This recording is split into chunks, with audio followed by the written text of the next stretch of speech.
Zulfi knowledge land میں خوش آمدید۔ طارق بن زیاد 1891 سے پہلے کوتی بادشاہوں کے تاجوں کے متعلق یہ بیان یورپ والوں کو عربوں کی ایک گڑھت معلوم ہوتی تھی، لیکن جب صوبہ تلیتلا کے ایک چھوٹے سے شہر کے قریب ایک مقام سے چند تاج اور کلیسائی اشیاء برآمد ہوئیں تو یقین ہو گیا کہ عربوں نے ان بادشاہی تاجوں کے حال میں سچ کے سوا جو کچھ لکھا ہے وہ بہت قلیل ہے۔ 1898 میں صوبہ تلیتلا کے ایک چھوٹے شہر گوادہ مور کے قریب ایک ندی گوا رازر میں سخت طغیانی آئی، پانی اتر گیا تو اس ندی کے کنارے ایک پرانے کوتی گرجا گھر کے کھنڈر میں ایک جگہ مٹی میں کچھ چیزیں چمکتی نظر آئیں۔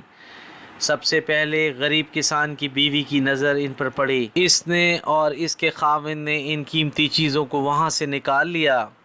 ان کو کیا معلوم کہ یہ خزانہ وہ ہے جو 1200 برس سے زمین میں دبا پڑا تھا۔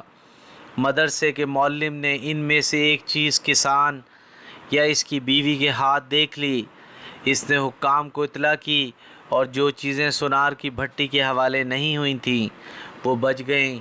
اگر یہ اتفاق پیش نہ آتا تو 7ویں صدی عیسوی کے کلیسائی زیورات کے ایک پورے مجموعے سے دنیا محروم ہو جاتی۔ یہ تمام قیمتی اشیاء آج کل مجرید کے عجائب خانوں میں رکھی ہیں۔ ان تاجوں پر ایک کوتی بادشاہ کے نام جواہرات کے جڑاؤ سے لکھے ہوئے تھے۔ ان تاجوں کے ساتھ سلیب بھی تھی جس پر نام کندہ تھا۔ اس کے علاوہ اور کلیسائی اشیاء تھیں جن پر ان کے ہدیہ کرنے والوں کے نام مٹ گئے تھے۔ تھیوڈوسس کے سونے کے تاج پر ایک عبارت اس مضمون کی کندہ تھی: اسٹیفانو تھیوڈوسس۔ آیا یہ نذرانہ پیش کرتا ہے؟ بادشاہوں کے تاجوں پر صرف ان کے نام اور پیشکش شاہی کے الفاظ نقش تھے۔ اس سے ظاہر ہے کہ عربی مورخین کا یہ بیان کہ نذرانے کے تاجوں پر کوتی بادشاہوں کے نام کندہ تھے بالکل درست ہے، اور اس پر کچھ تعجب نہ کرنا چاہیے کہ عرب جو لاطینی زبان نہ جانتے تھے، انہوں نے ایسی کندہ عبارتوں کی طرف نسبتاً جو کسی قدر بڑی تھیں یہ سمجھا کہ جس شخص کا تاج ہے اس پر نام کے علاوہ اس کے خاندانی حالات بھی درج ہیں۔ یہ ضرور ہے کہ یہ تاج وہ نہ تھے جو کوتی بادشاہ اپنی زندگی میں پہنتے تھے، بلکہ یہ تاج وہ تھے جن کو بادشاہ اپنے زمانے حکومت ہی میں کلیسا کو پیش کرتے تھے۔